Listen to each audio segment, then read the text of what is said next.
네, 이슈를 파헤쳐서 마인드맵을 통해서 공부를 해봅니다. 우리 황성수 주머니 매니저 오늘도 나와 계십니다. 어서 오세요. 예, 안녕하세요. 자, 일단은 시황 먼저 간략하게 좀 짚고 들어가겠습니다. 4분기 시작했고 예. 좀 좋게 시작했으면 좋으련만 예. 파란불을 강하게 켜면서 또 시작을 했습니다. 10월달 플러스 더 넘어서 연말까지 어떻게 될까요? 예, 일단 뭐 최근에 우리 증시는 여러 가지 악재들이 좀 겹쳐서 시장에 좀 반영되고 있습니다. 그래서 뭐 인플레에 대한 우려감 때문에 최근에 미국의 10년물 국채 금리가 올랐고요. 긴축에 대한 좀 우려감이 좀 높아졌고, 자 그리고 뭐 최근에 뭐 미국의 뭐 정치 관련된 여러 가지 뭐 이슈들, 특히 뭐 긴급 예산안이 일단 통과되면서 일단 뭐 셧다운에 대한 이런 우려감은 좀 피해 있는데요. 자, 근데 여전히 뭐 부채 한도 관련된 협상은 좀 난항이 성대고요. 그래서 이런 여러 가지 또 미국의 또 정치 관련된 이런 우려감들이 시장에 좀 우려감 악재로도 작용하고 있습니다. 자, 그리고 최근에 또 뭐 중국의 이런 뭐 전력난, 그리고 또 이제 오늘은 보니까 이제 공급 관련된 이제 병목 이슈 때문에 시장이 좀 부담이 되고 있는데요. 자, 근데 이런 여러 가지 악재들도 제가 보니까 이런 긴축에 대한 우려감은 지난 7월부터 9월까지 한 석 달 동안 이미 시장에 상당 부분 좀 반영이 돼 있다고 보여지고요. 자, 그리고 미국의 뭐 정치 관련된 이런 이벤트, 특히 뭐 지금 보니까 부채 협상 한도가 이제 10월 18일까지입니다. 그래서 뭐 10월 18일에는 뭐 어떤 형태로든 좀 타결이 될 걸로 보여지고요. 최악의 경우까지는 좀 치닫진 않을 걸로 보여집니다. 자, 그리고 뭐 다른 이슈들도 어차피 뭐 시간이 가면 좀 좋아질 만한 이슈고요. 그래서 지금 뭐 9월에 우리나라의 수출이 여전히 좀 견조하고, 그리고 3분기 실적에 대한 전망도 여전히 긍정적입니다. 자, 그리고 뭐 앞으로 이제 내년 실적에 대한 좀 성장 둔화에 대한 우려감도 있는데요. 자, 근데 뭐 성장은 약간 둔화되겠지만 여전히 그 실적의 레벨은 좀 올라갈 걸로 보여지고, 예. 네, 기업들의 펀더멘털 자체는 아직은 탄탄한 상황이기 때문에 시장의 추세가 꺾이지는 않을 걸로 보여지고요. 당분간 박스권의 흐름을 보이다가 앞으로 추가적인 레벨업 시도도 좀 나오지 않을까 보여지고, 예. 종목들은 제가 오늘 할 그 주제인데요.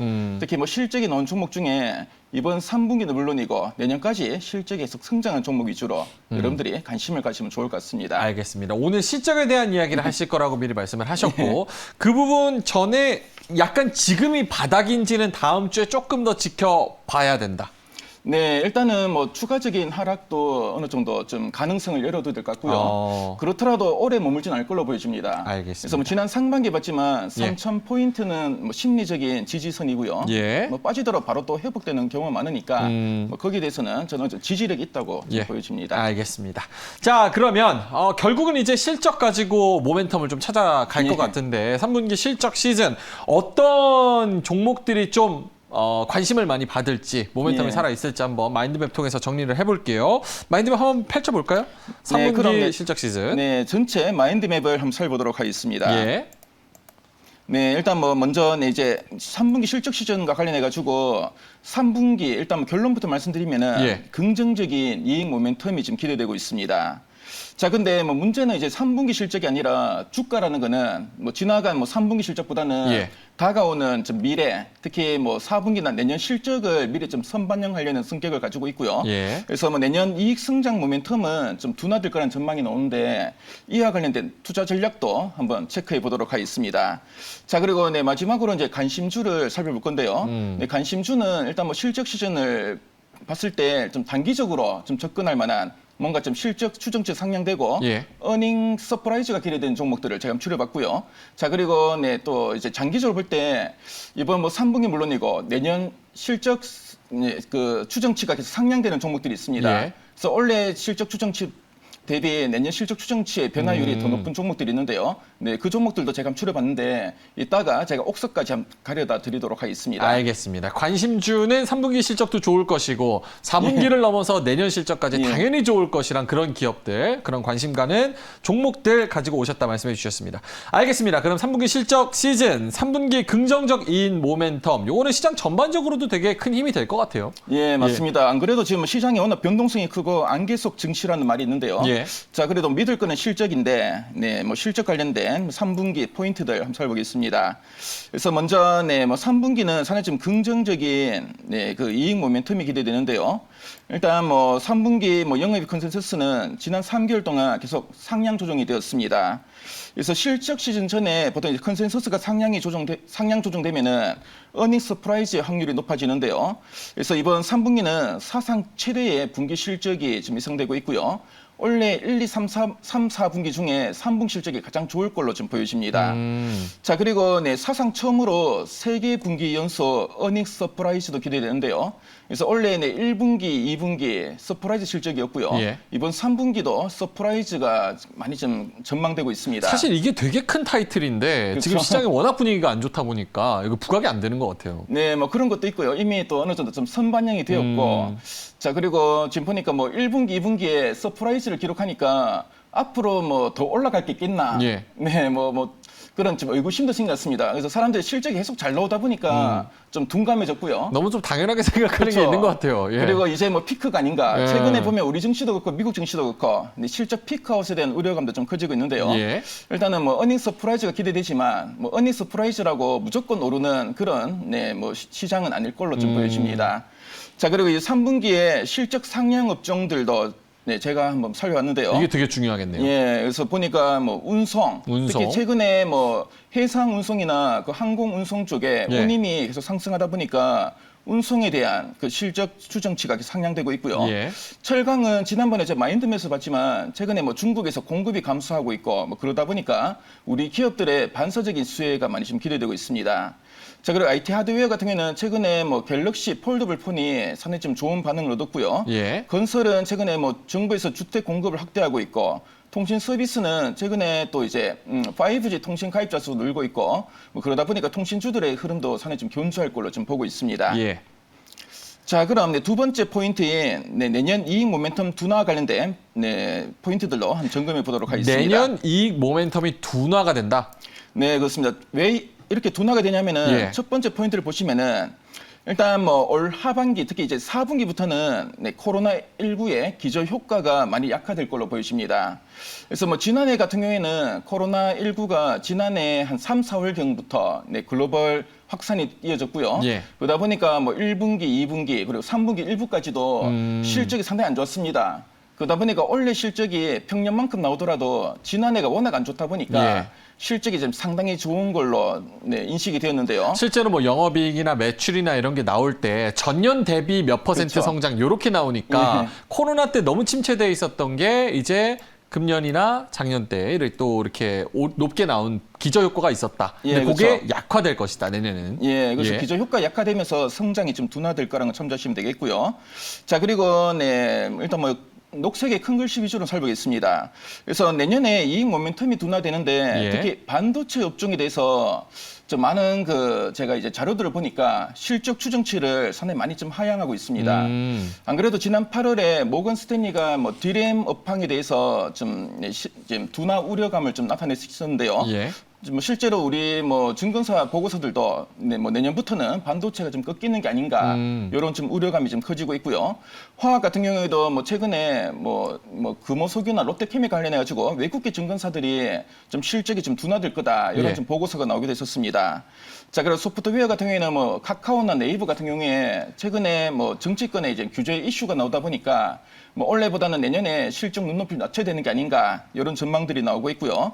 그래서 뭐 이들 업종이 뭐 대표적으로 좀 실적이 좀 하향되고 있고 실제로 우리 그 주식시장에서 시총 비중이 좀 높은 업종입니다. 네, 그러다 보니까 시장 전반적으로도 좀 업황이 좀 둔화되는 게 아닌가 이런 전망이 나오고 있다는 걸 참조하시면 되겠고요. 그러면 지금 뭐 반도체나 화학 가지고 계신 분들은 내년도 이익 모멘텀이 둔화될 것이라는 것을 어느 정도 지금부터 좀 대비를 하셔야 된다고 판단하세요? 네, 뭐 그런데요. 제가 보니까 반도체 같은 경우에는 다양한 파트가 있습니다.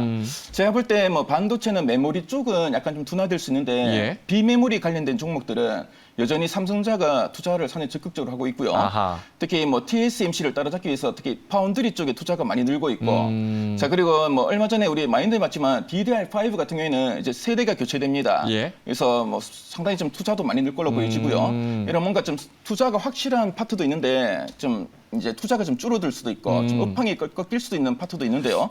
그런데 전반적으로는 반도체에 대한 눈높이가 좀 낮아지고 있다는 점, 이 점만 여러분 참조하시면 그럼 되겠습니다. 정리하자면 반도체나 화학 같은 경우는 전반 업종 전반에 대한 지금 전반적인 얘기를 하신 거고 내가 가지고 있는 종목이 어느 섹터에 들어가 있는지 어느 사업에 들어가 있는지를 좀 따져보면서 같이 둔화할 것인가 아니면 혼자 쭉 잘 치고 나갈 것인가 그 공부하는 게 필요하다. 맞습니다. 그러니까 알겠습니다. 업종으로 단순하게 생각할 게 아니라 좀 더 이제 구체적으로 좀 파고들어서 이익이 늘지 않을지를 한번 따져보는 게 좀 필요하다 할 수 있겠습니다. 알겠습니다. 실적 상향은 지금 뭔가요? 여기 운송, 그래서, 에너지? 그래서 뭐 내년에 이익 모멘텀이 둔화되지만 그래도 좀 실적 추정치가 상향되고 있는 업종들이 있는데요. 뭐 그 업종을 제가 줄여보니까 운송은 앞에서 봤지만 3분기에도 실적 상향이 지금 계속 이어지고 있고요. 자, 에너지는 최근에 뭐 이제 유가가 올라가다 보니까 에너지 업종에 대해서도 실적 추정치가 계속 상향되고 있습니다. 자, 건설은 앞에서 봤지만 최근 주택 공급 늘고 있고요. IT 하드웨어도 위에서 봤었고, 건강 관리 같은 경우에도 뭐 제약 바이오나 뭐 의료기기 쪽에 성장이 좀 기대되고 있고요. 호텔 레저는 이게 이제 내년에 이제 위드 코로나가 이어지고 이제 리오프닝이 되면서 좀 실적이 크게 좀 증가할 걸로 좀 전망되고 있다는 거 참조하시면 되겠습니다. 속도 조금 내보겠습니다. 투자 전략 어떻게 짜야 될까요? 가장 중요할 것 같아요, 또. 네, 맞습니다. 이렇게 뭐 3분기는 좋은데 이제 내년에는 좀 둔화된다니까 어떻게 투자를 해야 될까 그 점이 상당히 궁금하실 건데요. 그래서 뭐 가장 뭐 위에 있는 포인트를 보시면은 일단 뭐 내년에 그 이익 개선이 기대되는 업종이나 종목의 주가 차별화가 좀 기대된다는 거 일단 전제로 좀 참조하시면 되겠고요. 자, 그리고 앞에서도 한번 언급해 드렸지만 어닝 서프라이즈가 올해 들어서 계속 반복이 되고 있습니다. 그러다 보니까 지금 실적에 대해서 시장이 좀 인색할 수도 있다. 이런 전망이 나오고 있고요. 어닝 서프라이즈 기록했는데 오히려 뭐 주가가 좀 빠지는 경우도 있고 그런 경우가 있는데 그런 경우에 박수 칠 때 떠난다 이러면서 매도하시는 분들이 있습니다. 자, 근데 어닝 서프라이즈 이후에 뭔가 좀 기대할 게 없지 않을까 이런 좀 우려감 때문에 주가가 빠진다 할 수 있는데 자, 그래도 내년 그 2022년에도 호실적이 기대되는 종목들은 좀 관심 있게 계속 보시면 좋을 것 같고요. 자, 그리고 어닝 서프라이즈 기록했지만 가격 매력 있는 종목들이 있습니다. 주가가 그 실적을 반영하지 못한 채 좀 주가가 좀 저평가된 종목이 있는데요. 좀 가격 매력인 종목들은 그래도 어닝 서프라이즈로 해서 좀 차별적인 시세를 낼 수 있으니까 참조하시면 되겠습니다. 알겠습니다. 자, 그리고 올해와 내년에 실적 컨센서스의 변화율 차이에 따른 또 차별화도 기대되는데요. 그래서 뭐 올해 만일에 A라는 종목이 실적 컨센서스가 한 10% 정도 상향되었는데 내년에 그 실적 컨센서스가 한 20% 정도 좀 상향된다면은 뭐 그 종목은 상당히 좀 앞으로도 계속 성장세가 이어질 거라는 걸 의미하고요. 만일에 올해 뭐 10% 성장하지만 내년에 5% 성장한다. 일단 성장은 하지만 내년에 좀 둔화될 걸 의미합니다. 그래서 이런 좀 뭔가 좀 변화율 차이에 따른 차별화가 예상되고요.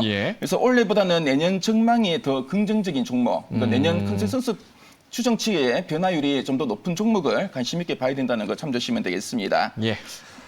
거기까지만 할까요? 그리고 마지막 포인트도 한번 설명해 드리면은 일단 뭐 3분기는 호실적인데 내년에 보니까 이 종목은 올해 이후로 실적이 너무 안 좋다. 내년에 성장이 많이 둔화되고 오히려 성장이 좀 침체될 수 있다. 그런 종목들은 만일에 뭐 3분기 실적이 좋아가지고 단기 반등한다면은 차익 실현의 기회로 좀 삼으실 필요가 있다는 거 참조하시면 되겠습니다. 그러니까 투자 전략 그냥 한마디로 얘기를 하자면 4분기에도 기대가 되고 내년은 더 기대가 되고 그런 컨센서스가 더 올라가는 기업들 좋았을 것으로 예상되는데 더 좋아질 것 같은 그런 기업들을 눈여겨보자. 알겠습니다. 자, 그러면 관심주로 넘어가겠습니다. 오늘도 한 40종목 정도 가지고 오신 것 같은데 오늘 몇 개 정도 추리셨어요? 제가 방송 전에 헤아리지 않았습니다. 제가 얼핏 보니까 한 40, 50개 되더라고요. 이젠 세지도 않습니다. 너무 많아서. 너무 많아가지고 뭐 세는 게 의미가 없는 것 같아가지고. 그 안에서도 저희가 탑픽 종목을 골라드리도록 하겠습니다. 일단 한번 보죠. 뭐 관심주는 두 가지 파트로 제가 나눠봤는데요. 단기적으로는 일단 뭐 실적 추정치가 있어 상향되고 있는 종목은 어닝 서프라이즈 가능성이 있으니까 앞에서 봤지만 뭐 어느 정도 주가가 뭐 좀 위치가 좀 매력적이 있거나 아니면 내년에도 실적이 성장하는 종목들은 관심 있게 볼 필요가 있고요. 자, 그리고 두 번째는 좀 장기적으로 볼 만한 종목들인데 올해보다 내년 전망이 상당히 좀 긍정적인 종목들입니다. 뭐 이런 종목들은 단기뿐만 아니라 중장기로도 볼만한 종목들이니까요. 한번 잘 참조해 보시면 좋을 그런 것 같습니다. 종목들은 지금 같은 시장 상황에서 좀 빠졌을 때 만약에 현금적인 예. 여유가 좀 있으신 분들은 들어가도 괜찮겠다 예, 이런 뭐 생각도 들어가도 있습니다. 오히려 뭐 빠졌을 때가 더 기회가 될 수 있고요. 저도 한번 눈여겨보겠습니다. 네, 뭐 이런 종목들을 뭐 예. 시장 변동성이 클 때도 좀 관심 있게 보시면 좋을 것 같습니다. 한번 볼까요? 자, 먼저 실적 추정치가 최근에 좀 상향되고 있는 종목인데요. 예. 그래서 오늘 시간 관계상 빨간색의 큰 글씨 종목 위주로 한번 살펴보도록 하겠습니다. 그래서 먼저 제가 빨간색 큰 글씨로 선정한 종목은 페노션인데요. 페노션은 벌크선 그 해운 선사입니다.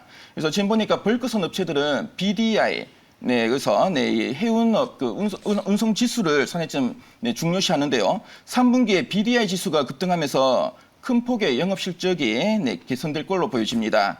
자, 그리고 지금 보니까 뭐 유럽에서는 뭐 천연가스의 지금 공급이 많이 부족하고요. 중국에서는 석탄의 공급이 워낙 부족하다 보니까 수입 수요가 계속 급증하고 있고. 예. 자, 그리고 뭐 또 이제 하반기가 되면은 이제 3분기 특히 뭐 9월, 10월에는 이제 추수철입니다. 우리나라의 뭐 추석이나 미국의 추수감사절에는 곡식을 수확하게 되고요. 그래서 이제 벌크선에 이런 좀 곡물 수요가 늘게 되고, 자, 그리고 이제 겨울철이 다가오면서 이런 난방 관련된 석탄이나 이런 수요도 상당히 많이 늡니다. 그래서 앞으로 이제 성수기가 이제 4분기인데요. 4분기 성수기를 앞두고 실적 성장세는 계속 이어질 거라는 거 참조하시면 되겠고요. 자, 그래서 운임이 계속 강세를 이어질 거고, 최근에 뭐 투신 등 기관의 매수세도 계속 이어지는 종목이니까 페노션 관심 있게 보시면 좋을 것 같습니다. 예. 자, 그리고 두 번째 빨간색의 큰 글씨 종목은 이녹스 첨단 소재입니다. 이녹스 첨단 소재. 예, 이녹스 첨단 소재는 디스플레이 소재 업체고요. 예. 특히 OLED 소재를 많이 좀 공급하고 있습니다. 그래서 이녹스 첨단 소재는 뭐 기존의 뭐 스마트폰에서 최근에 OLED에 적용처가 많이 늘고 있고요. 예. 그래서 최근에 뭐 태블릿 PC나 뭐 노트북 그리고 TV 쪽에도 OLED가 많이 좀 적용되고 있습니다. 특히 뭐 내년에 이제 삼성이 컴든다 OLED TV를 이제 출시할 예정이고요. 그래서 앞으로 이런 그 OLED 쪽에 소재가 상당히 좀 수요가 늘면서 좀 가파른 성장이 좀 기대되는 종목입니다. 그래서 이번 3분기도 역대 최대 실적이 예상되고요. 내년에는 특히 이제 TV 쪽에 수요가 늘면서 내년에도 성장세가 계속 이어질 수 있는 종목입니다. 그래서 최근에 뭐 주가는 상당히 많이 좀 조정을 보였는데요. 지금 현재 뭐 좀 밸류는 PER이 한 10.2배 수준으로 지금 보니까 업종 평균이 보통 한 15배에서 20배 정도에 좀 거래된다고 합니다. 예. 그래서 뭐 다른 그 관련된 그 소재 업체 대비 상당히 좀 저평가돼 있고요. 앞으로 뭐 3분기는 물론이고 내년 실적 성장에 대한 기대감은 상당히 높은 종목이니까 이녹스 첨단 소재 관심 있게 보시면 좋을 것 같습니다. 좋습니다. 마지막 종목은요. 여기가 더 중요할 것 같아요. 내년 전망이 더 긍정적인 하이브도 있네요. 맞습니다. 그래서 올해보다 내년 전망이 더 긍정적인 예. 종목들도 여러분들이 관심 있게 봐야 되는데요. 그중에서 빨간색의 큰 글씨 종목으로 저는 이제 하이브를 한번 선정해 봤습니다. 하이브 좋죠. 네, 하이브는 방탄소년단의 소속사인데요. 그래서 얼마 전에 보니까 이제 뭐 11월에는 오프라인 콘서트를 한다는 소식까지 지금 들리고 있습니다. 예. 그래서 이번 뭐 3분기에는 지난 그 7월에 그 방탄소년단이 발매한 버터라는 앨범이 빌보드 그 1위를 했고요. 예. 그래서 상당히 좀 좋은 성과 기대되고, 자, 그리고 앞으로 오프라인 콘서트까지 지금 늘어나면서 오프라인 콘서트 관련된 매출 성장도 많이 좀 기대되는 종목입니다. 그래서 하이브 여러분들 관심 있게 한번 보시면 좋을 것 같습니다. 이녹스 첨단 소재, 페노션, 하이브 이렇게 세 종목을 탑픽으로 꼽으셨는데 그 중에서 하나만 본다면 탑 중 탑은 뭐가 있을까요? 그래서 뭐 세 종목 모두 상당히 좀 좋은 종목이고요. 예. 뭐 어느 종목이든 탑픽이라도 무방한데 제가 볼 때는 하이브가 가장 좀 매력적인 것 같습니다. 어떤 부분이 그렇죠? 일단 뭐 그동안 뭐 일단 콘서트를 못했던 종목인데요. 그래서 오프라인 대신에 온라인으로 하는데 그것도 한계가 있습니다. 예. 그래서 앞으로 오프라인 콘서트를 하면서 실적이 크게 개선될 걸로 보여지고요. 자, 그리고 뭐 앞으로 뭐 방탄소년단이 또 새로운 앨범도 계속 좀 이제 내놓으면서 앞으로 이제 앨범 판매에 대한 이런 기대감 상당히 많이 높아지고 있고, 자, 그리고 영업이익이 뭐 지난해 1,455억 원에서 올해는 2,170억 원, 내년에는 3,840억 원, 내후년에 5,180억까지 예상되고 있는데요. 연간 이익 성장세가 계속 꾸준하게 이어집니다. 예. 그래서 뭐 이 종목은 앞에서 봤지만 올해 대비 내년 대비 내후년 예. 앞으로 계속 꾸준한 성장 기대인 종목이니까요. 네, 뭐 중장기 관점에서 가장 뭐 괜찮은 종목이 아닌가 판단되고, 최근에 수급을 보니까 뭐 연기금이나 투신 등 기관도 꾸준하게 순매수하고 있습니다. 그래서 뭐 단기로는 한 32만 5천 원 정도까지는 32만 5천 원? 예, 뭐 단기로는 그 정도까지 볼 수 있고요. 예. 앞으로는 뭐 그 이상까지도 훨씬 더 볼 수 있는 종목이니까 네, 요 종목 여러분 관심 있게 계속 보시면 좋을 것 같습니다. 뭔가 BTS 군대 리스크가 해소가 됐다라는 뉴스가 뜨면 바로 상한가 가지 않을까 약간 이런 생각도 들고. 보니까 예. 올 하반기에 뭔가 좀 해결의 실마리가 풀리지 않을까 좀 보고 있는데요. 알겠습니다. 네, 뭐 자, 지금 데닐리님께서 황성수 매니저가 워낙 좋은 종목들을 이렇게 40종목 가까이 추려 오시니까 데닐리님께서 채팅에는 요거 한 종목씩 다 담으면 ETF 아니냐. 그래서 황성수 ETF 뭐 이런 얘기도 나오고 있는데 그만큼 좋은 종목 중에서 탑픽 종목을 저희가 드린다는 점 말씀을 드리겠습니다. 마인드맵 ETF 하나 만들어도 나쁘지 않을 것 같아요. 예, 괜찮고요. 오늘 요 예. 종목들은 다 이제 펀더멘트는 탄탄한데 예. 최근에 뭐 주가 위치상 빨간색 종목들은 음. 지금 현재로서 좀 접근이 가능한 종목이고요. 까만색 종목들도 어느 정도 반등이 나타나거나 예. 최근에 좀 고점에 조금 내려온다면은 뭐 어느 정도 좀 공략이 가능한 종목이니까요. 예. 여러분들 관심 있게 꼭 챙겨 보시기 바라겠습니다. 알겠습니다. 자, 황성수 매니저가 다 전달드리지 못한 부분도 있고요. 이 마인드맵을 원본 그대로 받으시고 싶으신 분들은 샵 2034로 주머니 마인드맵 요 7글자 치면 되죠. 예. 주머니 마인드맵 내용란에 이렇게 쳐서 보내주시면요. 요 ETF가 아니죠. 요 마인드맵 그대로 받으실 수가 있습니다. ETF는 안 드립니다. 죄송합니다. 마인드맵 원본 그대로 받으실 수 있고 황성수 매니저의 그 뷰와 인사이트를 그대로 또 메시지를 받으실 수가 있습니다. 참여 많이 해주시고요. 황성수 매니저와는 다음 주 금요일에 뵙도록 하겠습니다.